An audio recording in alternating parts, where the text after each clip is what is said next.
हाँ जी, तो जमानो ये 3 सेक्शन आज हमने करने हैं, कौन-कौन से हैं? एक है बच्चे 44 एडी, एक है 44 एडीए और एक कौन-सा बच्चे 44 एई। तीनों इंपॉर्टेंट सेक्शन है, तीनों प्रिजम्पटिव बेसिस सेक्शन है। सिर्फ प्रिजम्पटिव बेसिस सेक्शन मतलब यहाँ पर सरकार आपसे बच्चे कुछ मनवा रही है, प्रिज़्यूम करवा रही है, ठीक है ना? यानी कि माना जा रहा है, सरकार कह रही है मान लो यार कोई दिक्कत नहीं है, ठीक है ना? अब क्या मनवा रही है सरकार, क्यों मनवा रही है, ध्यान से देखना। यार हम जानते हैं बिज़नेस हेड ना काफ़ी वाइड हेड है, सेक्शन 28 से लेकर सेक्शन 44 तक ना जाने कितने ढेरों सेक्शन है, ठीक है ना? उसमें से कुछ मुख्य तौर पर अगर आपको ध्यान होंगे तो मुख्य तौर पर जो बिज़नेस हेड की डिडक्शन है वो कहाँ से स्टार्ट हो जाता है? सेक्शन 30 से। सेक्शन 30 में डिडक्शन आते हैं, 31 में है, 32 में है, 33 है, 34 है, 35, 36, 37, 38, ठीक है ना? ना जाने कितने डिडक्शन है। एक अंत में एक पार्टनरशिप फर्म को जो अलग से डिडक्शन मिलती है 40B वो भी आती है, ठीक है ना? 40B जहाँ पर एक पार्टनरशिप फर्म जो अपने पार्टनर्स को जो भी रेम्युनरेशन दे रही है, इंटरेस्ट ऑन कैपिटल दे रही है, वो किस हद तक अलाउड होगा ये कहाँ पर हम पढ़ते हैं 40B के अंदर, ठीक है ना? 40 छोटा b। हालाँकि अभी हमने नहीं किया है, आगे जाके मैं हम कर लेंगे, ठीक है ना? कोई दिक्कत नहीं, one of the most important section है, यहाँ से क्वेश्चन भी पूछते हैं। बहरहाल आज की क्लास का टॉपिक हमारा 40B नहीं है, तो इस पर चर्चा हम नहीं करेंगे। तो मेन हम जानते हैं कि भाई बिज़नेस हेड में काफ़ी सारे सेक्शन हैं जो रिडक्शन का बात करते हैं, सेक्शन 30 से रिडक्शन स्टार्ट हो जाती है, ठीक है ना? अब यार एक आम बंदा जो बिज़नेसमैन है, वो धंधा करना जानता है, ठीक है ना? वो कहता है भाई मुझे क्या लेना-देना है, इतने सारे सेक्शन है, कौन ध्यान रखे, ठीक है ना? इतने महान-महान इतने बड़े-बड़े सेक्शन, ठीक है ना? मैंने कौन-सा एग्ज़ाम देना है? तो मेन कहानी अब क्या है कि जो बिज़नेसमैन इतने सारे सेक्शन ध्यान नहीं रखना चाहता, जो सिर्फ़ धंधा करना जानता है, उनको उनको सहायता करने के लिए सरकार ने क्या किया है? तो सरकार कहती है ठीक है भाई इतने सारे सेक्शन तुम्हें ध्यान रखने की ज़रूरत नहीं है। आप सिंपल क्या करें, जो भी छोटे बिज़नेसमैन हैं, जो भी छोटे प्रोफ़ेशनल्स हैं, उनके लिए सरकार ने ये बोला है कि ठीक है, जितना भी आप टोटल पैसा कमाते हैं ना, उसका कुछ फ़िक्स्ड परसेंटेज आप उसे अपना इनकम मान लो, उस इनकम पर हमें टैक्स देना। मैंने कहा ठीक है। तो मैंने कहा इतने सारे भयंकर सेक्शन हमें ध्यान रखने की ज़रूरत तो नहीं है। सरकार कहती है कोई ज़रूरत नहीं है, ठीक है ना? इतने बड़े-बड़े सेक्शन आपको ध्यान रखने का कोई ज़रूरत नहीं है। सिर्फ़ आपको एक सेक्शन ध्यान रखना है 44 एडी या 44 एडीए, 44 ए जो भी सेक्शन है वो आपको सिर्फ़ ध्यान रखना है। सरकार ने और राहत दी, सरकार कहती सुनो कोई भी बंदा अगर इस तीनों में से कोई भी सेक्शन में है ना तो उसे 44 डबल ए के तहत बुक्स ऑफ अकाउंट्स मेंटेन करने की ज़रूरत है, ना ही 44 ए बी के तहत उसे टैक्स ऑडिट करवाने की ज़रूरत है। तो ना ही उसे बुक्स ऑफ अकाउंट्स, ना ही उसे टैक्स ऑडिट करवाने की ज़रूरत है, ठीक है ना? ये भी हम यहाँ पर ये तीनों सेक्शन बेनिफिट देते हैं, ठीक है? और साथ ही साथ बच्चे ये सेक्शन किन-किन असेसेस के ऊपर लागू होते हैं, वो मैं आपको बता देता हूँ। 44 एडी बिज़नेस पे लागू होता है, 44 एई भी बिज़नेस पे लागू होता है, लेकिन ये कौन से बिज़नेस है? अदर देन 44 एडी बेसिकली कौन से बिजनेस आते हैं यहाँ पर business for example प्लाइंग hiring and carriage good सारे बिजनेस होते हैं ना, ठीक है ना? ट्रकों में सामान लाने ले जाने वाले जो बिजनेस होते हैं वो 44 ए के अंदर आते हैं। वो बिजनेस यहाँ पे जो नॉर्मल बिजनेस होंगे वो कहाँ पर जाएंगे बच्चा? 44 एडी के अंदर ही नॉर्मल बिजनेस सारे आएंगे, ठीक है ना? अच्छा 44 एडी ए किन के लिए? ये है प्रोफेशनल्स के लिए। आपको ध्यान है एक सेक्शन 44 डबल ए हमने पढ़ा था, 44 डबल ए वहां पर मैंने कुछ लिस्ट दिखाई थी आपको प्रोफेशनल्स की, अगर आपको ध्यान हो तो स्पेसिफाइड प्रोफेशनल्स। ये जो प्रोफेशनल है ना 44 डबल ए वाले, ये इनके लिए सेक्शन कौन सा है? 44 एडी प्रिजम्पटिव बेसिस सेक्शन, ठीक है ना? ध्यान रखना। चलिए तो स्टार्ट करते हैं बच्चा 44 एडी। सबसे पहले बात करते हैं 44 एडी किन लोगों पर लगता है? जो भी रेजिडेंट इंडिविजुअल है, जो भी रेजिडेंट एचयूएफ है, जो भी रेजिडेंट पार्टनरशिप फर्म है, वो यहाँ पर बच्चे स्पेसिफाइड एसएससी है। ध्यान रखना पार्टनरशिप फर्म में एलएलपी मत इंक्लूड करना है, एलएलपी पर ये सेक्शन नहीं लगता है। ये वो प्रोफेशनल जो 44 डबल ए के अंदर कवर्ड है उनके लिए एक अलग सेक्शन है बच्चे 44 एडी, उन पर भी ये 44 एडी नहीं लगेगा। ये वो बच्चे वो लोग जो इनकम कैसे कमा रहे हैं in the nature of commission broker, जिन पर भी सेक्शन नहीं लगता है। ये ऐसे पर्सन बच्चे जो पैसा कैसे कमा मतलब जो पैसा कैसे कमा रहे हैं एजेंसी बिजनेस से, तो उन पर भी ये सेक्शन नहीं लगेगा। और जो लोग 44 एई वाले बिजनेस में कवर्ड है वो भी यहाँ पर इस सेक्शन का फायदा नहीं उठा पाएंगे क्योंकि उनके लिए अलग सेक्शन है। सरकार कहती है कि सुनो भाई अगर कोई भी शख्स इस सेक्शन के अंदर आना चाहता है तो उसे बच्चा मैक्सिमम इनकम कितनी होनी चाहिए? Not maximum income, maximum turnover 2 crore तक होनी चाहिए। उससे ऊपर अगर होगी तो 44 एडी का बेनिफिट नहीं मिलेगा, ठीक है ना?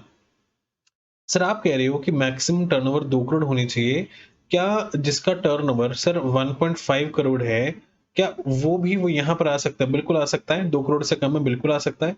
तो सर अगर 44 एडी के अंदर कोई शख्स है, तो सर प्लीज़ बताओ क्या उसे टैक्स ऑडिट करवाने की जरूरत नहीं होता? बिल्कुल जरूरत नहीं है सर। लेकिन टैक्स ऑडिट तो हम जो भी बिजनेस है 1 करोड़ से ऊपर हो तो हम करवा लेते हैं। आपको ध्यान है ना, टैक्स ऑडिट के अंदर एक्सेप्शन था एक छोटा सा, शायद आपको ध्यान आ रहा होगा। वैसे आप बिल्कुल ठीक बोल रहे हैं, टैक्स ऑडिट 1 करोड़ से ऊपर जिसका भी टर्नओवर ग्रॉस रिसीट रहता है बिजनेस के केस में, उसे टैक्स ऑडिट करवाना रहता है। लेकिन 44AD वजह एक्सेप्शन में था। हर वो शख्स जो अपना प्रॉफिट डिक्लेयर कर रहा है 44AD के अंदर, अगर उसके टर्नओवर या ग्रॉस रिसीट 2 करोड़ तक है, तो भाई उसके ऊपर टैक्स ऑडिट का प्रोविजन एप्लीकेबल नहीं होता है। शायद आपको ध्यान होगा या अब आ गया होगा। जी हाँ सर, आ गया है, बहुत बढ़िया। तो ये एलिजिबल एसेसीज हैं और उसकी मैक्सिमम टर्नओवर कितनी होनी चाहिए बच्चे? 2 करोड़ तक होनी चाहिए, उससे ऊपर होगा 44AD का बेनिफिट नहीं मिलेगा। सर कितनी इनकम डिक्लेयर करनी है ये बताओ? तो सरकार कहती है कि देखो भाई, जितना भी आपने टोटल टर्नओवर या ग्रॉस रिसीट्स मतलब जो भी रिसीव किया है पैसा, अगर वो कैसे किया है, अकाउंट पे चेक से, मैं बियरर चेक नहीं बोल रहा, अकाउंट पे चेक से, अकाउंट पे बैंक ड्राफ्ट से, या और use of ECS electronically fund transfer, ठीक है ना, या अदर जो भी प्रिस्क्राइब्ड इलेक्ट्रॉनिक मोड से अगर उससे कोई पैसा रिसीव किया है और कब किया है, ड्यूरिंग द प्रीवियस ईयर या ड्यू डेट से पहले, तो मुबारक हो, जितना भी आपने पैसा रिसीव किया उसका 6% आपकी इनकम होगा। Other cases, sir other cases कौन है? फॉर एग्जांपल कैश में रिसीव कर रहे हो या ड्यू डेट के बाद, यानी कि आफ्टर द ड्यू डेट अगर कोई पैसा रिसीव कर रहे हो, जैसे कई बार होता है ना, सेल तो कर दी लेकिन पैसा नहीं आया, तो सरकार कहती है ठीक है भाई, सेल तो हुई है, टैक्स तो देना ही है, ठीक है ना। उस पर आपने 8% अपनी इनकम मान लेना है। फॉर एग्जांपल मैं यहाँ पर आपके एक एग्जांपल लेता हूँ। मान लीजिए 1 साल में आपकी 100 लाख रुपीस बच्चे क्या हुई है टर्नओवर। इसमें से हुआ क्या है, 50 लाख तो अकाउंट पे ही चेक से आपके पास आया पैसा, ठीक है ना, अकाउंट पे चेक से। तो कितना इनकम मानेंगे सर? 50 लाख का हम 6% इनकम मान लेंगे, दैट इज 3 लाख रुपए। बहुत बढ़िया सर। 100 लाख में से ना 30 लाख हमने कैश में रिसीव किया सर, बहुत बढ़िया, वेरी गुड। तो 30 लाख का 8% बच्चे हमारा क्या हो जाएगा, 8% हमारा इनकम होगा। तो कितना आ जाएगा, 8 6 24, 2,40,000। और 20 लाख रुपए ऐसा था जो हमने सेल तो कर दिया है लेकिन ड्यू डेट तक ये पैसा हमें मिला नहीं है, ठीक है ना, ड्यू डेट तक ये पैसा रिसीव ही नहीं हुआ है ड्यू डेट तक। तो सरकार इसे बच्चे 8% की कैटेगरी के अंदर ही मानेगी, ठीक है ना। ये कितना आ जाएगा, 1.6 लाख। तो ये बन जाएगा 2 3 4 4 लाख, ये हो जाएगा 3 लाख, ये टोटल टोटल कितना आ जाएगा सर? टोटल इनकम बन जाएगी आपकी 7 लाख। ये कौन सी इनकम है which are declare under section 44AD, ठीक है ना। 44AD कहते हैं आपकी 7 लाख की इनकम है। इस पर जो भी टैक्स रेट होगा या कोई भी आप एसएससी हैं, अकॉर्डिंगली जो भी टैक्स रेट का परसेंटेज लगेगा वो डिटरमाइन करेगा आपका टोटल टैक्स लायबिलिटी कितना आएगा, ठीक है ना। आई होप आपको कहानी समझ आ रही है। तो ये कौन बात कर रहा है बच्चे? 44AD बात कर रहा है, ठीक है ना। अब यहाँ पर बच्चे पूछते हैं सर अगर कोई एसएससी चाहे तो वॉलंटरली क्या अपनी हायर इनकम डिक्लेयर कर सकता है? अगर कोई एसएससी बोले ना ना मेरा 7 लाख नहीं, मेरा तो 10 लाख रुपए का इनकम हुआ है, तो हाँ सरकार को क्या मतलब है? सरकार अगर अगर आप बोलो कि मेरा 10 लाख का इनकम है तो वॉलंटरली आप ज्यादा इनकम दिखाना चाहो तो दिखा सकते हो। सरकार को क्या है, सरकार ज्यादा इनकम और ज्यादा टैक्स वसूल लेगी, ठीक है ना। लेकिन ध्यान रखना यहाँ पर कुछ इंपॉर्टेंट बातें हैं बच्चे। अगर कभी भी आप प्रिजम्पटिव बेसिस में कोई भी इनकम डिक्लेयर करते हो ना, अलग से आपको कोई भी सेक्शन में रिडक्शन नहीं मिलेगा। जैसे 30 से 38 के बीच में अभी आपको सेक्शन दिखाए, क्या उसका अलग से रिडक्शन मिलेगा? ये सारे सेक्शन का अलग से रिडक्शन मिलेगा? बिल्कुल नहीं मिलेगा। सरकार मानते हुए चल रही है कि भाई अगर आप प्रिजम्पटिव बेसिस में आ रहे हैं तो ऑलरेडी हमने कम इनकम डिक्लेयर करवाया, आपको अलग से कोई किसी सेक्शन में आपको रिडक्शन नहीं मिलता है, ठीक है ना। अब भाई 30 से 38 का रिडक्शन नहीं मिल रहा है तो उसके अंदर तो सेक्शन 32 भी आता है, उसका क्या डिप्रिसिएशन का अलग से बेनिफिट मिलेगा? बिल्कुल आपको बेनिफिट नहीं मिलेगा। सरकार ये मानते हुए चल रही है, मानते हुए चल रही है कि भाई सेक्शन 32 का बेनिफिट आपने ऑलरेडी ले लिया है, ठीक है ना। तो इसके अलावा एक एडिशनल बेनिफिट जरूर मिल जाएगा आपको, वो क्या है, जो भी आपकी बच्चे एस्टिमेटेड इनकम होगी ना, अगर कोई ब्रॉड फॉरवर्ड लॉसेस पिछले सालों से कोई लॉसेस आ रहे हैं, वो जरूर आपकी एस्टिमेटेड इनकम से माइनस हो जाएंगे, आपको एक बेनिफिट जरूर मिलेगा, ठीक है। अब बच्चे पता है क्या पूछते हैं? बच्चे यहाँ पर एक बच्चों को डाउट आता है, सर एक बात बताओ, आपने तो बोल दिया कि भाई 100 मतलब 1 करोड़ रुपए टर्नओवर थी, उस पर आपने 7 लाख रुपए आपकी इनकम मान लो, इस पर टैक्स दे दो, हम भर देंगे। अगर हमारी ज्यादा इनकम डिक्लेयर हो रही है, क्या हम उस पर वॉलंटरली ज्यादा इनकम पर टैक्स देना चाहे दे सकते हैं? बिल्कुल बच्चे, वॉलंटरली अगर ज्यादा इनकम आ रही है उस पर टैक्स देना चाहते दे सकते हैं। बच्चे को यहाँ पर डाउट आता है, सर अगर हमारी इनकम मान लीजिए, कई बार ऐसा होता है कि टर्नओवर तो जरूर 1 करोड़ हुई है लेकिन हमारी जो टोटल इनकम है ना, वो हुई मान लो 3 लाख रुपए है, 3 लाख रुपए हुए हैं। तो क्या हम कम इनकम डिक्लेयर कर सकते हैं अपनी, यानी कि जितना 44AD बोलता है क्या उससे कम इनकम डिक्लेयर कर सकते हैं हम? तो उस पर कौन बोलता है बच्चे, ध्यान से देखना। उस पर एक प्रोविजन है, उस पर एक प्रोविजन, एक सेक्शन है 44AD4। एक्चुअली ये सेक्शन क्या है, सरकार का गुस्सा दिखाता है, ठीक है ना, सरकार का गुस्सा। यार सीधी सी बात है, मैं बताता हूँ सरकार को गुस्सा क्यों आता है। सरकार कहती कि यार एक मैंने इतना अच्छा सेक्शन दिया, प्रिजम्पटिव बेसिस का सेक्शन, जहां पर मैं इतनी इतनी कम इनकम डिक्लेयर करवा रहा हूँ 6% 8% के हिसाब से, ऊपर से तुम कहते हैं हमारी इनकम इससे भी कम है, यानी कि 1 करोड़ में से तुम कह रहे हो कि तुम्हारी 3 लाख रुपए इनकम है, 3%। हमने कहा हाँ भाई हमारी 3% है। तो सरकार को यहाँ पर गुस्सा आता है। सरकार क्या कहती है, अगर कोई भी एलिजिबल एसएससी अपने प्रॉफिट्स डिक्लेयर कर रहा है बच्चे इस सेक्शन के अंदर, और ध्यान से सुनना, और वो किसी भी साल अपने प्रॉफिट को कम डिक्लेयर करना चाहते हैं, तो सरकार बोलती है कि देखो भाई, सबसे पहली चीज सरकार का गुस्सा क्या आता है, सरकार कहती है कि जो भी एसएससी 44 ईडी के अंदर जिस भी साल से उसने बेनिफिट लेना स्टार्ट किया ना, 5 असेसमेंट ईयर तक इसी साल में उसे बेनिफिट मिलेगा। मतलब 5 असेसमेंट ईयर तक अगर उस शख्स ने अपनी इनकम कम डिक्लेयर करी ना, 5 असेसमेंट ईयर में से किसी भी एक असेसमेंट ईयर में से अपनी इनकम कम डिक्लेयर करी है ना, तो अगले 5 असेसमेंट ईयर तक आपको इस सेक्शन में बेनिफिट नहीं मिलेगा। सर क्या मतलब? मान लीजिए एक एसएससी है, पहली बार 44 ईडी के अंदर कब आया? असेसमेंट ईयर 2021 के अंदर। अब असेसमेंट ईयर 2021 में भी 44 ईडी का बेनिफिट मिल गया उसे, मतलब ले लिया। 21-22 में भी बच्चे 44 ईडी का बेनिफिट ले लिया, 22-23 में भी 44 ईडी का बेनिफिट ले लिया, ठीक है ना? अब 3 साल तक उसने बेनिफिट ले लिया 44 ईडी के अंदर, यानी कि 6% 8% जो भी इनकम होगा वो डिक्लेयर कर रहा है। सरकार ने बोला कि भाई 5 साल तो एटलीस्ट करना, ठीक है ना? हुआ क्या, जो चौथा साल आया ना, चौथा साल कहता कि भाई 23-24 असेसमेंट ईयर में, चौथे साल में कहता कि भाई मैं तो अपनी इनकम को कम डिक्लेयर करूंगा, मेरा तो इतना इनकम नहीं बनता है, मैं तो कम डिक्लेयर करना चाहता हूँ।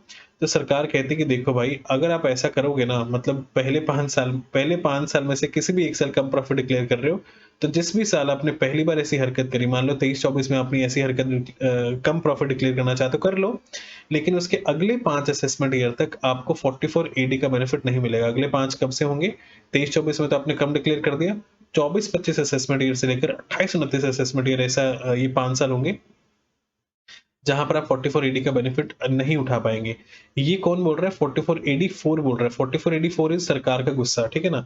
और बच्चे, जब जब आप प्रॉफिट कम डिक्लेयर करोगे ना, सरकार आपको पता है क्या बोलेगी? ध्यान से देखना, सरकार का अफेक्ट क्या होगा, ध्यान से देखो। मतलब एसएससी के ऊपर 44 एडी 4 का जो गुस्सा है वो कैसे प्रकट होगा? सरकार कहती है कोई भी शख्स अगर 44 एडी 4, मतलब सरकार का गुस्सा प्रकट कैसे किया जा रहा है, an assessee to whom provision of section 4484 is applicable and जिसका इनकम, मतलब जिसका total income basic exemption limit से ज्यादा है, सरकार कहती अच्छा 44 एडी कब लगता है बच्चे? 44 एडी 4 कब लगता है? जब आप लोअर इनकम डिक्लेयर करते हैं, ठीक है ना? जब आप लोअर इनकम डिक्लेयर करते हैं, यानी कि सरकार अपना गुस्सा प्रकट कर रही है। सरकार कहती है कोई भी शख्स अगर लोअर इनकम डिक्लेयर कर रहा है 44 एडी के अंदर और उसकी टोटल इनकम अच्छे बेसिक एग्जामिशन लिमिट से ज्यादा है, तो भाई ठीक है, उसे अब बुक्स ऑफ अकाउंट्स मेंटेन करना पड़ेगा। क्यों? सरकार जानना चाहती है कि वाकई में आपकी लोअर इनकम है, तो दिखाओ बुक्स ऑफ अकाउंट्स मेंटेन किया होगा, खर्चे वगैरह होंगे तुम्हारे, दिखाओ। और अगर बुक्स ऑफ अकाउंट्स मेंटेन करवा रही है तो आपको बोलेगी कि भाई ठीक है, अपना टैक्स ऑडिट भी करवाओ फिर जाके, ठीक है ना? टैक्स ऑडिट भी आपका अपना करवाइए जाके, ठीक है ना? आइए लास्ट पॉइंट है बच्चे 44 एडी के अंदर, वेरी इंपॉर्टेंट पॉइंट, ध्यान से देखना बच्चे। 3 सेक्शन है 44 एडी, एक है 44 एडी ए, एक है बच्चे 44 ए। तीनों में बच्चे एक कॉमन पॉइंट है, वो क्या है? ध्यान से देखना, एडवांस टैक्स लायबिलिटी हर एक एसएससी को यहाँ पर पे करना रहता है। एडवांस टैक्स लायबिलिटी, सर अभी एडवांस टैक्स क्या होता है बच्चे? इसका मतलब होता है जिस साल आप एक्चुअली पैसा कमा रहे हो उसी साल सरकार आपसे टैक्स वसूलती है। एडवांस टैक्स का मतलब ये होता है पे एज यू अर्न, जिस साल आप पैसा कमा रहे हो उस साल आपको टैक्स पे करना है, पे एज यू अर्न, ठीक है ना? अब इनके ना ड्यू डेट्स होते हैं, एग्जाम में ड्यू डेट्स बड़ी पूछी जाती है, ठीक है ना? अब क्या ड्यू डेट्स है वो ध्यान से देखिएगा, ड्यू डेट्स क्या है। तो अगर आप 44 एडी के अंदर या 44 एडी ए के अंदर है, ध्यान से देखिएगा, अगर आप 44 एडी 44 एडी के अंदर है, यहाँ पर सिर्फ आपको एक ही इंस्टॉलमेंट में एडवांस टैक्स पे करना रहता है। वो इंस्टॉलमेंट की ड्यू डेट क्या है? 15 मार्च। सर 44 एई के अंदर आपको 4 इंस्टॉलमेंट्स में बच्चे एडवांस टैक्स पे करना पड़ेगा। Very very very important. Sir 4 instalment कब से स्टार्ट है? पहली होगी बच्चे मेरे जन्मदिन वाले दिन 15 जून को, दूसरा बच्चे 15 जून, जुलाई, अगस्त, सितंबर, तीसरा होगा 15 सितंबर, अक्टूबर, नवंबर, दिसंबर, चौथी होगी बच्चे 15 मार्च, ठीक है ना? तो ये 4 ड्यू डेट बनती है, ठीक है ना?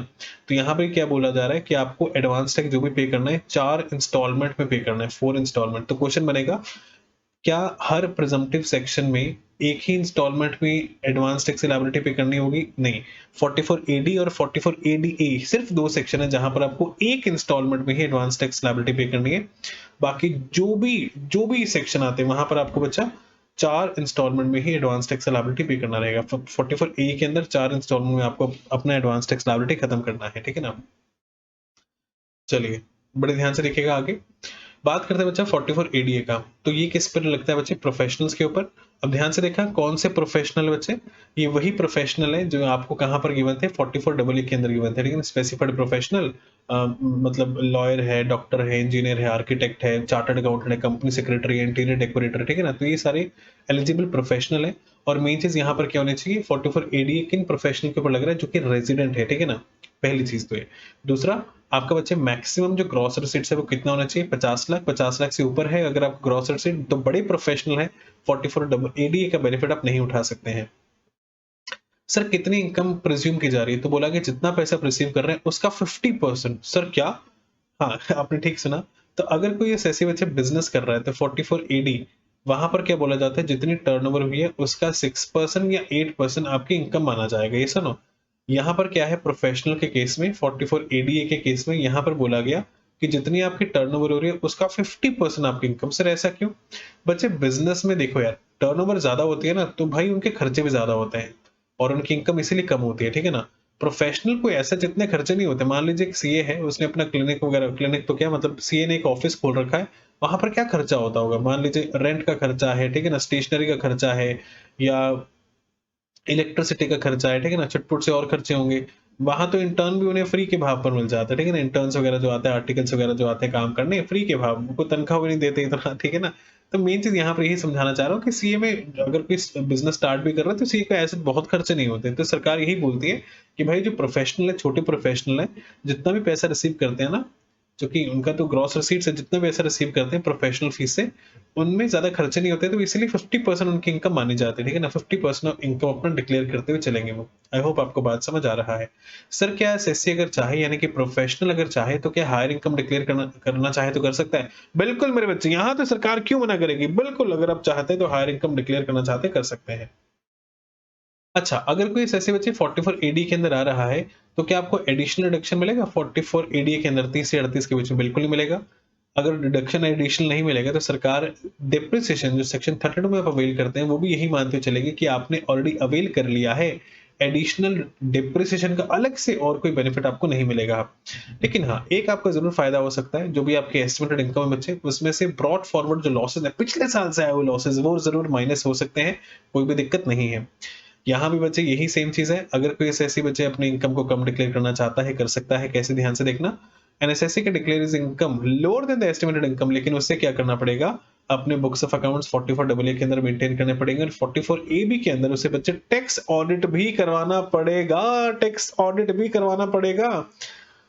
मुझे बताना बड़े ध्यान से, 44 एडीए कब लगता है? सर 44 एडीए तो तब लगता है अगर आपकी ग्रॉस रिसीट्स कितनी है?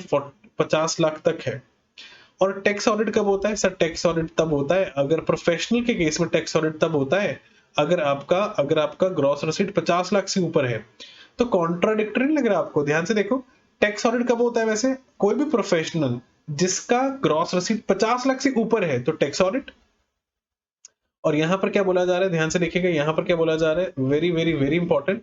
यहां पर बोला जा रहा है कि भाई अगर कोई भी एसएससी 44 एडी कब लगता है? जिसका जिसका जिसका मैक्सिमम मैक्सिमम रिसीट से कितना है? 50 लाख। तो यहां पर यही बोला जा रहा है कि वैसे नॉर्मल प्रोफेशनल को टैक्स ऑडिट कब करवाना है? सर टैक्स ऑडिट का नॉर्मल क्या होता है? अगर कोई भी एसएससी प्रोफेशनल है, टैक्स ऑडिट उसे कब करवाना है? अगर उसका टर्नओवर, ये gross receipt basically more than 50 lakh है, मोर देन 50 लाख, तब टैक्स ऑडिट से प्रोफेशनल को करवाना है। लेकिन अगर प्रोफेशनल बच्चा कोई 44 एडीए के अंदर आ रहा है, 44 एडीए कब लगता है बताना? 44 एडीए सर 44 एडीए तब लगता है जब आपका मैक्सिमम रिसीट से कितना है? Up to ₹50 lakh, up to ₹50 lakh, ठीक है ना? यहां पर बोल रखा है कि भाई सुनो, एडीए कब मिलेगा? जब अप टू 50 लाख आपका क्या होगा? Gross receipt. लेकिन अगर कोई एडीए में रह के अपना प्रॉफिट कम डिक्लेयर करना चाहता है, सरकार क्या बोलेगी? 44 डबल ए भी मेंटेन करो अब आप, और 44 एडी के एबी के अंदर जो टैक्स ऑडिट है वो भी करवाओगे, ठीक है ना? यानी कि irrespective of the amount of turnover या ग्रॉस रिसीट, कुछ भी अमाउंट ऑफ टर्नओवर या ग्रॉस रिसीट है, आपको टैक्स ऑडिट करवाना है। क्यों? सरकार का गुस्सा मेरे बच्चे। अगर सरकार गुस्सा करती है तो क्या बोलेगी? 44 डबल ए भी मेंटेन करो, 44 मतलब बुक्स ऑफ अकाउंट्स में दिखा दो अपनी, और बुक्स ऑफ अकाउंट्स दिखा रहे हो तो भाई टैक्स ऑडिट भी करवा लो। अब मत पूछना कि भाई हमारे तो सर इतने तो टर्नओवर ही नहीं है, 50 लाख से ऊपर टर्नओवर ही नहीं है हमारे तो, ठीक है। सरकार बोलेगी नहीं, हम तो तुमसे टैक्स ऑडिट करवा के ही रहेंगे। ऑलरेडी बता चुका हूं बच्चे, 44 एडी के अंदर एडवांस टैक्स का ऑब्लिगेशन एक ही इंस्टॉलमेंट में आपको पे करना रहता है। वो इंस्टॉलमेंट कब है? 15 मार्च। आगे ध्यान से देखिएगा। बात करते हैं बच्चे 44 ए का, बिजनेस के लिए ऊपर है। बिजनेस जो स्पेसिफाइड एसएससी है, बिजनेस कर रहे हैं कौन से?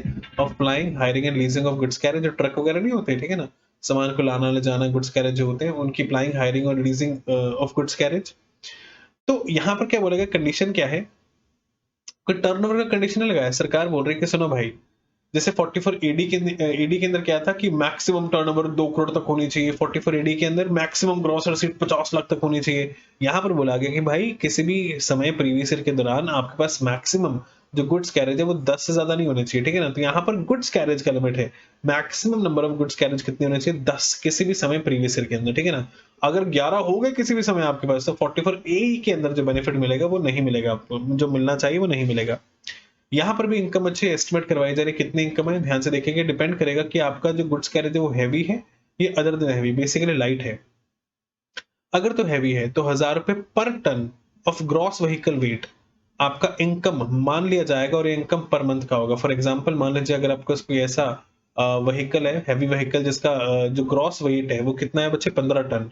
तो सरकार बोलती है कि ठीक है, 1000 रुपए पर टन के हिसाब से ये जो 15,000 रुपए आया है ना, ये एक हैवी व्हीकल का पर मंथ का आपका इनकम है। ये पर मंथ का आपका इनकम है, ठीक है ना। अच्छा 12 महीने अगर आपको ऐसे तो कितना हो जाएगा? सर हो जाएगा 1,80,000। जी हाँ, तो ये एक एक ट्रक से है, ठीक है ना, या एक गुड्स कैरेज जो व्हीकल है उससे है। जो लाइट है बच्चे, लाइट व्हीकल, उनमें क्या बोला गया? लाइट व्हीकल का टनेज का कैपेसिटी नहीं है, सिंपल बोला गया एक light vehicle 7500 rupees per month का इनकम जनरेट कर रहा है, ठीक है ना। बच्चे मेन चीज सुन लेना, कोई फर्क नहीं पड़ता कि वो असेट, वो जो गुड्स व्हीकल है वो पुट टू यूज है कि नहीं है, इनकम कैलकुलेट कर ली जाएगी। अगर उस एसएससी के पास वो कोई भी प्रॉपर्टी उसने एक्वायर कर रखी है, कोई फर्क नहीं पड़ता कि उसने वो असेट पुट टू यूज किया है कि नहीं किया। अगर खड़ा भी रहा है ना आपके पास, अगर खड़ा भी रहा है, तब भी भाई सरकार तो यही मान लेगी कि आप इससे इनकम जनरेट कर रहे हैं। सरकार को क्या पता कि आप कर रहे हैं कि नहीं कर रहे हैं, ठीक है ना। सरकार तो इतनी इनकम मान ही लेगी। और ये इनकम क्या है बच्चे? पर मंथ का इनकम है। सर अगर एसएससी चाहे तो क्या वो ज्यादा इनकम डिक्लेयर कर सकता है? यहाँ तो सरकार क्यों कुछ बोलेगी, बिल्कुल कर सकता है, कोई दिक्कत नहीं है। अच्छा प्लीज मुझे बताओ, कोई भी प्रिजम्पटिव बेसिस सेक्शन में अगर आप जा रहे हो तो सरकार क्या आपको एडिशनल किसी और सेक्शन रिडक्शन क्लेम करवा रही है? नहीं बच्चा, 30 से 38 का रिडक्शन यहाँ भी नहीं मिल रहा है। सेक्शन 32 का जो डिप्रिसिएशन रिडक्शन है, सरकार मान के चल रही है कि भाई आपने क्लेम कर लिया, अलग से रिडक्शन नहीं देगी सरकार। हाँ, एक बेनिफिट जरूर मिल रहा है आपको यहाँ पर, वो क्या है? आपकी जो भी एस्टिमेटेड इनकम बनती है ना, उसमें से पिछले साल के लॉसेस, जो ब्रॉड फॉरवर्ड लॉसेस हैं, उसका आपको मतलब माइनस जरूर हो जाएगा। एडिशनल बेनिफिट मिल रहा है, कोई दिक्कत नहीं है। सर अगर एसएससी चाहे क्या कम इनकम डिक्लेयर करना चाहे कर सकता है? जी हाँ, एस्टिमेटेड से बच्चे आप जो कम इनकम अगर डिक्लेयर करना चाहते हैं कर सकते हैं। क्या करना पड़ेगा? यहाँ भी सरकार गुस्सा दिखाएगी। क्या गुस्सा होगा? सर आपको बुक्स ऑफ अकाउंट्स मेंटेन करना पड़ जाएगा अंडर सेक्शन 44AA, और हाँ आपको टैक्स ऑडिट भी करवाना पड़ जाएगा बच्चे, टैक्स ऑडिट भी करवाना पड़ जाएगा अंडर सेक्शन 44AB। कोई फर्क नहीं पड़ता आपका ग्रॉस रिसीट्स का टर्नओवर जितना भी हो। मेरे बच्चे आपको उम्मीद है बात समझ आ रही होगी। जी हाँ, साथ ही साथ यहाँ पर एक एडिशनल बेनिफिट आपको मिल रहा है। एडिशनल बेनिफिट वो ध्यान से देखना, अभी तक किसी में नहीं मिला। वो क्या है? 40B का जो रिडक्शन है बच्चे, वो एडिशनल यहाँ पर जरूर मिल रहा है आपको, 40B का रिडक्शन। और किसी सेक्शन में 40B का एडिशनल रिडक्शन नहीं मिल रहा है। 44AD में भी नहीं मिल रहा है, 44AD ए में भी नहीं मिल रहा है, 44AE के अंदर आपको एडिशनल रिडक्शन मिल रहा है, ठीक है ना, 40B का। और एडवांस टैक्स का बच्चे ऑब्लिगेशन कितना है? आपको 4 इंस्टॉलमेंट में एडवांस टैक्स पे करना है। तो एक जल्दी से क्विक रिवीजन ले लेते हैं। 44AD है, एक 44ADA है, और एक कौन सा बच्चे? 44A। ध्यान से मुझे बताना मैक्सिमम लिमिट कितना बच्चे? यहाँ पर है मैक्सिमम लिमिट 2 करोड़ की। अगर आपकी 2 करोड़ तक टर्नओवर है तो 44AD के अंदर आ सकते हो। यहाँ पर मैक्सिमम कितना बच्चे? मैक्सिमम आपके ग्रॉस रिसीट्स कितनी होनी चाहिए? 50 लाख रुपए। और यहाँ पर 44AD के अंदर अगर आप आना चाहते हैं तो आपको मैक्सिमम जो ग्रॉस टर्नओवर या रिसीट्स नहीं है, यहाँ पर क्या है? मैक्सिमम 10 गुड्स कैरेज आपके होने चाहिए ड्यूरिंग एनी टाइम, मतलब 10 से ज्यादा नहीं होने चाहिए, ठीक है ना, during any time during the previous year. अच्छा एक और चीज, कितना कितना इनकम है? यहाँ पर 6% और 8% ऑफ योर जो भी आपने टर्नओवर किया, ठीक है ना, उतना इनकम है। यहाँ पर कितने? 50% यहाँ पर इनकम है। यहाँ पर डिपेंड करता है कि हैवी व्हीकल है कि अदर देन हैवी है, ठीक है ना। तो अगर हैवी व्हीकल है तो कितना है? ₹1000 पर टन पर मंथ है, ये पर मंथ का इनकम, और यहाँ पर फिक्स्ड है 7500 पर मंथ। अच्छा, एक और चीज मुझे प्लीज बताना, अगर आप कम प्रॉफिट डिक्लेयर करते हैं, कम प्रॉफिट है, ज्यादा तो कर ही सकते हैं, कम प्रॉफिट डिक्लेयर करते हैं, तो प्लीज बताओ 44 AA के अंदर बुक्स ऑफ अकाउंट्स मेंटेन करना पड़ जाएगा? जी हाँ। और 44 AB के अंदर टैक्स ऑडिट करवाना पड़ जाएगा? जी हाँ सर, कोई दिक्कत नहीं है। यहाँ भी सेम चीजें हैं बच्चा, यहाँ भी सेम चीजें, कोई दिक्कत नहीं है। जहां भी आप कम प्रॉफिट डिक्लेयर कर रहे हो वहां पर आपको बुक्स ऑफ अकाउंट्स और टैक्स ऑडिट करवाना पड़ जाएगा, ठीक है ना। लेकिन 44 AD के अंदर एक एक्स्ट्रा पॉइंट था, किसी भी साल बच्चे अगर आप जैसे मान लो 44 AD पहली बार ले रहे हो ना, तो सरकार कहती है भाई सुनो, 5 असेसमेंट ईयर्स के बीच में किसी भी एक असेसमेंट ईयर में अगर आपने ऐसी हरकत कर दी जहां पर कम प्रॉफिट डिक्लेयर करना चाहते हैं, वहां पर 44 AD4 का वो गुस्सा आ जाएगा, ठीक है ना। और वो गुस्सा क्या है? वो गुस्सा ये है कि अगले 5 साल तक जिस साल भी आपने ऐसी हरकत करी, उसके जो नेक्स्ट 5 असेसमेंट ईयर है वहां पर आपको 44 AD का बेनिफिट नहीं मिलता, 44 AD का बेनिफिट नहीं मिलेगा, ठीक है ना। अच्छा, एक और चीज छोटी सी मुझे प्लीज बताइएगा, एक बात बताइए, जो 30 से 38 के बीच में, सेक्शन 30 टू 38 के बीच में, क्या यहाँ पर बेनिफिट मिलेगा? अलग से नहीं मिलेगा। यहाँ पर 30 से 38 के बीच में अलग से डिडक्शन क्लेम करने को मिलेगी? नहीं मिलेगी। यहाँ पर क्या 30 से 38 के बीच में अलग से डिडक्शन क्लेम करने को मिलेगी? नहीं मिलेगी, ठीक है ना। अच्छा, एक और चीज बताइएगा, 40B का अलग से बेनिफिट मिलेगा? नहीं मिलेगा। यहाँ भी बच्चे 40B का अलग से बेनिफिट नहीं मिलेगा। यहाँ पर 40B का अलग से बेनिफिट मिल जाएगा। वेरी वेरी वेरी इंपॉर्टेंट, ठीक है ना। अच्छा, एक और छोटी सी चीज बताइए, जो इंस्टॉलमेंट, जो एडवांस टैक्स पे करने का इंस्टॉलमेंट है वो कितना कितना है? सर यहाँ पे 1 इंस्टॉलमेंट में पे करना है एडवांस टैक्स आपका, यहाँ पे बच्चे 1 इंस्टॉलमेंट में एडवांस टैक्स की लायबिलिटी पे करनी है, और यहाँ पर बच्चे 4 इंस्टॉलमेंट्स में आपको एडवांस टैक्स की लायबिलिटी पे करना है। अच्छा, ड्यू डेट कब आ रही है बच्चे? यहाँ पर बच्चे 15 मार्च को आपका ड्यू डेट है, यहाँ पर भी 15 मार्च आपका एक ड्यू डेट बनता है, और यहाँ पर बच्चे 4 ड्यू डेट है, कौन कौन सी है? एक तो है 15 जून, 15 जून, दूसरा है बच्चे 15 जून, जुलाई, अगस्त, सितंबर, देन 15 दिसंबर, और लास्ट इंस्टॉलमेंट कब पे करनी है? 15 आपको 15 मार्च। बाकी इसकी ज्यादा डिटेल जानकारी एडवांस टैक्स का हम एडवांस टैक्स के टॉपिक में